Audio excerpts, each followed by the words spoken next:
Net set तैयारी दोस्तों, तो चलिए आज की इस वीडियो को शुरू करते हैं। इससे पहले हमने सीडीपी का जो प्रैक्टिस पेपर 2 था वो सॉल्व किया है, तो डिस्क्रिप्शन में लिंक है, वहाँ से आप देख सकते हो। और अगर थोड़ा बहुत भी चैनल पसंद आ रहा है, तुमको वीडियो पसंद आ रही है तो यार सब्सक्राइब कर देना, बेल आइकन ऑन कर देना, थोड़ा मोटिवेशन मिलेगा ताकि आप तक ऐसी वीडियोस और पहुँचती रहे। ठीक है। अब जिन बच्चों को अगर थोड़ी बहुत दिक्कत हो रही है, उनको आवाज़ सुनने का मन नहीं कर रहा है, टाइम ज़्यादा जा रहा है, तो आप एक काम करो, वॉल्यूम को कम करके आप सीधे पेपर सॉल्व कर लो। ठीक है। और अपना आंसर कमेंट में कर देना। लेकिन ये कुछ चीज़ें होती हैं जो मैं बोल जाऊँ, हो सकता है आपके काम को। कोलबर्ग ने मैंने क्या दिया, स्टेजेस ऑफ मोरल डेवलपमेंट दी है। ठीक है। चलो अब करते हैं 18th question. Which one of the following situation is illustrative of child centred classroom. ठीक है। अब ये जो आपको इसमें 4 स्टेटमेंट दे दिया गया है, इसमें से कौन सा आपको ये दिखाता है कि ये जो भी क्लासरूम है चाइल्ड सेंटर्ड है। अ class in which the text book is the only resource the teacher. अब पहली बात तो जितने भी ओनली वाले ऑप्शन होंगे वो क्या होंगे, हमेशा गलत होंगे। ठीक है। ये चीज़ तो आप एकदम मान के चलना। अब किसी क्लास में सिर्फ टेक्स्ट बुक ही सिर्फ रिसोर्स हो, ठीक है, तो वो तो क्या बोलते हैं, गलत हो गया। A class in which the students are sitting in groups and the teacher takes turns to go to the each group. हाँ, ये थोड़ा ठीक है कि अगर एक क्लास ग्रुप में आपने ग्रुप बना लिए छोटे छोटे, और हर ग्रुप पर टीचर जाकर प्रॉपरली जाकर वहाँ पर देख रहा है, बच्चों को पढ़ा रहा है। अ class in which the behaviour of students is govern by the rewards and punishment the teacher would give them. ठीक है। अब देखिए, बच्चों को पनिशमेंट तो बिल्कुल नहीं देना, क्योंकि चाइल्ड सेंटर्ड है, तो फिर पनिशमेंट तो बिल्कुल नहीं होगी। A class in which the teacher dictates and the students are asked to memorize the notes. ठीक है। मेमोराइज नाम आएगा कहीं पे भी, ये सब रटंत विद्या, ये सब चाइल्ड सेंटर के खिलाफ है। ठीक है। तो ये भी गलत है। एकदम सही आंसर जो होगा हमारा यहाँ पर होगा कौन सा, सेकेंड वाला है, क्लास इन विच, जिसमें बच्चे ग्रुप में बैठते हों। ठीक है। अब हमारा देखिए यहाँ पर 19th है, इंटेलिजेंस इज। अब इंटेलिजेंस क्या, एक सिंगुलर एंड जेनरिक कॉन्सेप्ट है, ठीक है, या फिर एबिलिटी टू इमिटेट अदर्स है, या स्पेसिफिक एबिलिटी है, सेट ऑफ कैपेबिलिटीज़ है। अब देखिए, हमको गार्डनर ने क्या बताया था कि इंटेलिजेंस सिर्फ एक चीज़ को हम नहीं कह सकते कि इसमें इंटेलिजेंस है। उन्होंने 8 इंटेलिजेंस दी थी ना, कि मतलब हर इंसान की अपनी अलग अलग टैलेंट, अलग अलग कैपेबिलिटीज़ होती है। तो वही हमारे यहाँ पर जो हमारा 4th है, ये राइट आंसर होगा। ठीक। हिंदी वाले क्या है, उनसे थोड़ा मैं माफ़ी मांगना चाहता हूँ कि हिंदी इसलिए नहीं पढ़ रहा हूँ क्योंकि हिंदी थोड़ा आप पढ़ ही सकते हो इसे और आंसर कर देना। ठीक है। बाकी इंग्लिश को क्या एक्सप्लेन करना पड़ रहा है, तो इसलिए इसको पढ़ रहे हैं। 20 वाला क्या है, early childhood is dash period of language development. अब जो अर्ली चाइल्डहुड होता है वो कौन सा पीरियड ऑफ डेवलपमेंट होता है, ये याद रखिएगा। जहाँ पे भी अर्ली चाइल्डहुड आ जाएगा, ये हमारा क्या होता है, सबसे ज़्यादा सेंसिटिव पीरियड होता है। ठीक है। ये मैंने पढ़ाया भी है लेक्चर में। ठीक है। तो जाके वहाँ डिस्क्रिप्शन में देख लेना, प्लेलिस्ट का लिंक होगा सीडीपी का, वहाँ से सब टॉपिक्स आप पढ़ सकते हो। तो जो सेंसिटिव पीरियड होता है, ठीक है, अर्ली चाइल्डहुड। अब देखते हैं हम एक, अ टीचर रिमार्क्स इन अ को एजुकेशन क्लास टू बॉयज़। ठीक है। अब कोई कोएड स्कूल है, वहाँ पर टीचर क्या कह रही है बॉयज़ से कि be boys and don't behave like girls, कि मतलब लड़कों की तरह रहो, लड़कियों वाली हरकतें मत करो। अब देखो, ये इस टाइप का क्वेश्चन हमेशा एक आ जाता है। यहाँ पर 2 चीज़ आंसर होती है, या तो आपका स्टीरियोटाइप आंसर होगा, या तो जेंडर बायसनेस होगा। कि मतलब जैसे कहते हैं कि लड़के हो मत रो, लड़के नहीं रोते, लड़कियाँ रोती हैं। ठीक है। या लड़के हो तुम साइकिल चला लो, तुम बाइक चला लो, लड़कियाँ नहीं चला सकती हैं। तो ये सब क्या है, एक हमारा स्टीरियोटाइपिकल बिहेवियर है। तो यहाँ पर देखिए, जो आपका ऑप्शन सेकंड होगा, क्या कर रहे थे, reflects stereotypical behaviour of discrimination between boys and girls. कि लड़का और लड़की में यहाँ क्या भेदभाव हो रहा है। ठीक है। स्टीरियोटाइपिकल, कि लोगों की ये जो भी लड़का लड़की को लेकर रूढ़िबद्ध सोच जो होती है, ठीक है, वो दर्शा रहा है यहाँ पर। अब हमारा करते हैं, इसमें जो सही आंसर होगा वो आपका होगा रिफ्लेक्ट स्टीरियोटाइपिक 2 वाला। अब हम करते हैं 22, असेसमेंट। अब असेसमेंट क्या होता है, should actively promote competitive spirit among children. इसलिए कराना चाहिए कि बच्चे के अंदर कॉम्पिटिटिव, प्रतियोगात्मक भावना उनके अंदर सक्रिय हो, या फिर should generate tension and stress to ensure learning, या फिर बच्चों के लिए तनाव पैदा करे, स्ट्रेस पैदा करे। तो बिल्कुल जितनी भी चीज़ बच्चों के लिए नेगेटिव होगी वो हमेशा गलत होगा। थर्ड है, is a way to improve learning को या फिर अधिगम को और बेहतर बनाने के लिए। Is a good strategy to label and categorize children. ठीक है। कैटेगराइज, बच्चों का आप कैटेगराइज नहीं कर सकते हो, कैटेगराइज करना भी एक नेगेटिव ऑप्शन होगा। तो कुछ ऐसे टेक्निकल टर्म्स हैं जो आपको ऑप्शन को एलिमिनेट करने में हेल्प करेगा। मेमोराइजेशन हो गया, कैटेगराइज हो गया, पनिशमेंट हो गया, ठीक है, ईजी फॉर टीचर हो गया, ओनली हो गया।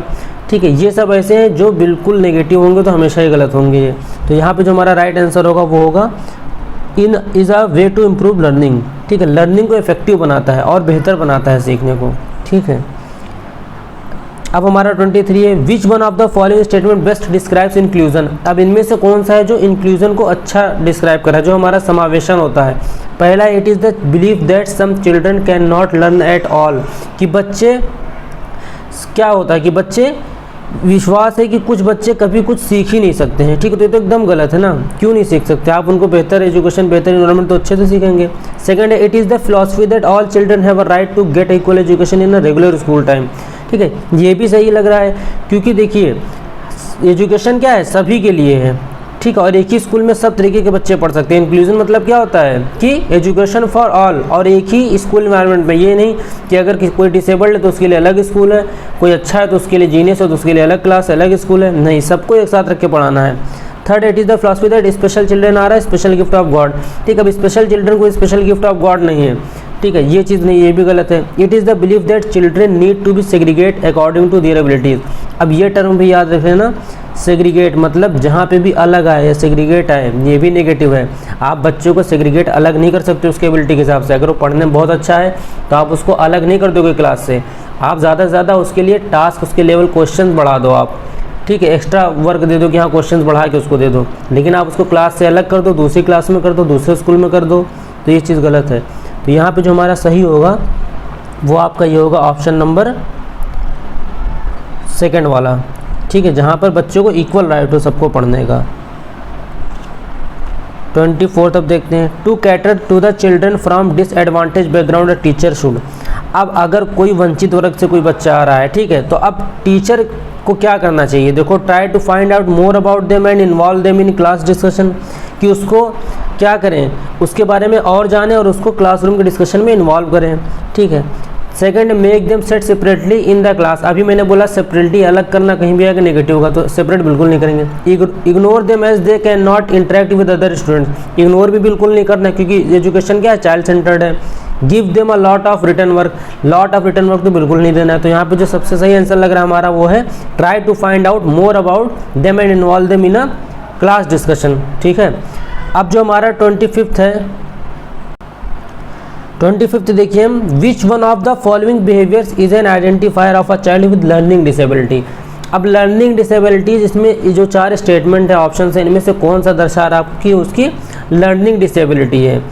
ठीक है, पहला हमारा अब्यूजिव बिहेवियर। ठीक है, दूसरा हमारा writing BSD was age so 21 age 12। ठीक है, low attention span and high physical activity या फ्रीक्वेंट मूड स्विंग्स। अब देखिए इसमें से जो आपको लर्निंग डिसेबिलिटीज़ की मैंने भी जल्दी वीडियो डाला था, ठीक है, लिंक आपको डिस्क्रिप्शन में डाल देंगे, वहाँ से देख लेना, या CDP के प्लेलिस्ट में जाके देख लेना, वहाँ पे भी। अब्यूजिव बिहेवियर, ये तो कोई लर्निंग डिसेबिलिटी नहीं हुई ना, ये तो उसका बिहेवियर है ना, ये तो चेंज हो सकता है।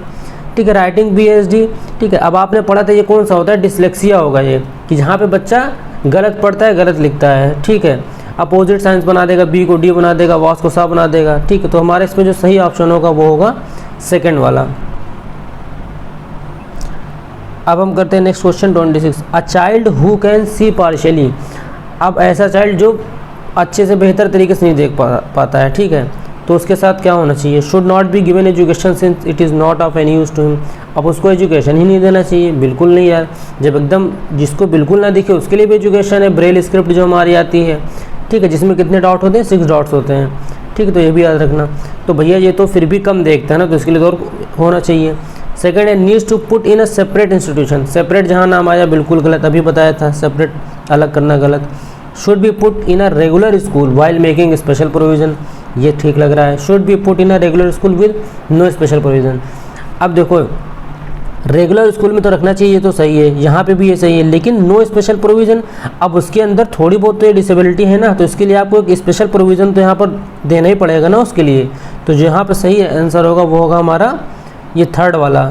ठीक है, should be put in regular school while making special provision, उसके लिए ठीक है विद्यालय में कोई अच्छा सा प्रोविज़न आपको करना पड़ेगा।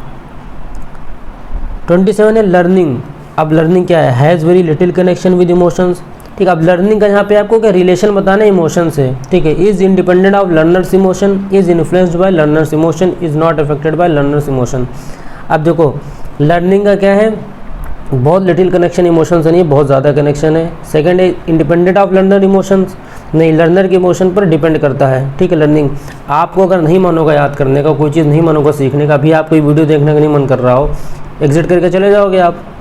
तो क्या हुआ, इमोशन के ऊपर है ना। आपको अगर लग रहा है कि नहीं हमारा पेपर तैयार, हमको सब ज़रूरत नहीं, आप चले जाओगे। अगर आपको लगे कि नहीं हमें प्रैक्टिस करना है, तो क्या आपके इमोशन ही तो हैं, जज्बात ही तो हैं आपके, तभी तो आप देख रहे हो। तो ये क्या हो गया कि लर्निंग हमारी किससे जुड़ी हुई है, हमारे इमोशन से जुड़ी हुई है। तो क्या होती है, हमारा थर्ड ऑप्शन देखो आप, इन्फ्लुएंस होती है, सीखे, ठीक है, इन्फ्लुएंस्ड बाय लर्नर्स इमोशन, ठीक है। तो इसमें जो सही आंसर होगा वो होगा थर्ड वाला।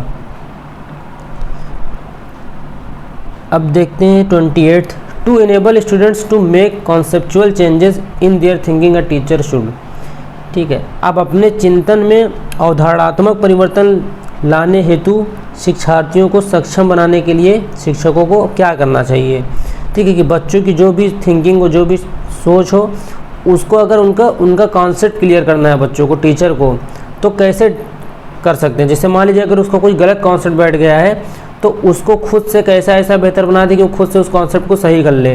पहला, discourage children from thinking on their own and ask them to just listen. देखो पूरा पढ़ने की जरूरत ही नहीं, डिस्करेज, आप चिल्ड्रन को डिस्करेज कर ही नहीं सकते हो, ठीक है, पहले ही गलत हो गया। Offer an explanation in lecture mode, lecture mode तो बिल्कुल गलत हो गया, ये ट्रेडिशनल एजुकेशन में आ गया। थर्ड है, make clear and convincing explanation and have discussion with the students, ठीक है, ये ठीक लग रहा है। Offer reward for children who change their thinking. अब ये थोड़ी ना कि जो अपनी थिंकिंग चेंज कर लिया आप उसको रिवार्ड दे दो, बाकी लोग ऐसे बैठे रह गए। थर्ड वाला देखो यहाँ पर कह रहा है, पहली बात तो वो कन्विंसिंग एक्सप्लेनेशन कर रहा है, ठीक है, मतलब आप उसको आश्वासन वाला एक्सप्लेनेशन कर रहे हो जिससे वो संतुष्ट हो जाए। दूसरा, आप डिस्कशन भी है स्टूडेंट से यहाँ पर, तो डिस्कशन भी नाम आ गया, एक्सप्लेनेशन भी नाम आ गया, ठीक है। तो और क्या चाहिए, इसका मतलब कि ये ऑप्शन क्लियर है, वो खुद कह रहा है वो। तो थर्ड वाला क्या हो गया हमारा, ये ऑप्शन सही हो गया। अब हम करते हैं 29 जो सेकंड लास्ट है।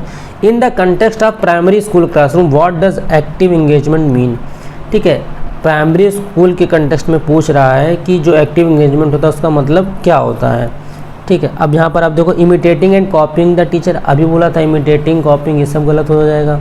इंक्वायरी, क्वेश्चनिंग एंड डिबेट, ठीक है, इंक्वायरी करना, जांच पड़ताल करना, ठीक है, पूछना कुछ, डिबेट मतलब वाद विवाद करना। थर्ड है, कॉपिंग answers given by the teacher, teacher जो लिखा है चुपचाप वही लिख देना, ये भी गलत है। मेमोराइजिंग, रिकॉल, रिसाइटिंग, अभी बताया था मेमोराइजिंग जहाँ भी वर्ड आएगा एकदम गलत है। तो इसमें जो बेहतर ऑप्शन आपको लग रहा है वो क्या लग रहा है, सेकंड लग रहा होगा बिल्कुल, तो वही ऑप्शन हमारा सही है। अब हम करते हैं लास्ट क्वेश्चन, ठीक है। लास्ट क्वेश्चन करने के बाद आप अपना जो भी स्कोर होगा वो कमेंट में ज़रूर कर देना, ठीक है, कि 15 में से कितना आपका स्कोर हुआ।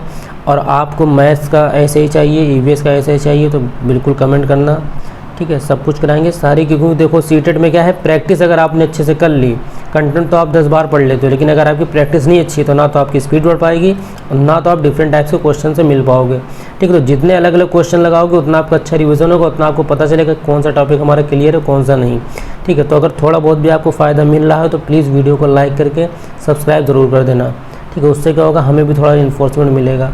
चलो अब करते हैं हमारा लास्ट क्वेश्चन। अब ये जो 30th क्वेश्चन है, अब इसमें देखो, children are most creative when they participated in an activity, ठीक है। अब अगर बच्चे किसी एक्टिविटी में पार्टिसिपेट करें तो सबसे ज़्यादा क्रिएटिव वो कब होंगे, जब आप, पहला ऑप्शन देखो, जब आप उनको स्ट्रेस में वो रहेंगे, ठीक है, कि इसलिए कि हमको दूसरों के सामने अच्छा करना है, अच्छा खेलना है, ठीक है, या कोई चीज़ है आपने उनको कोई एक्टिविटी दे दी वो अच्छी करनी है आपको दिखाने के लिए, तब वो ज़्यादा बेहतर क्रिएटिव सोच पाएंगे। या आउट ऑफ इंटरेस्ट, या जब उनका मन होगा कि हमें ये करना है तो जाएंगे करने अपनी खुशी से, अपने इंटरेस्ट से। या थर्ड, जब उन्हें रिवार्ड कोई मिलेगा इसलिए।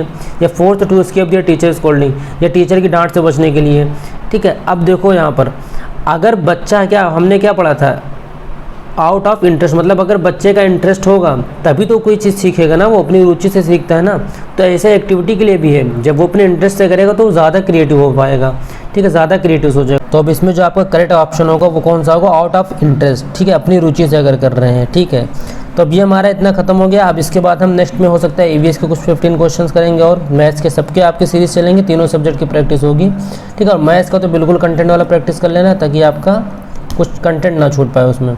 और पेडागोजी की तो एक अलग सी वीडियो बना के उसमें डाल देंगे, और बाकी कुछ मैथ्स की पेडागोजी वीडियोस डाली भी तो आप जाके वहाँ पर प्लेलिस्ट से चेक कर सकते हो।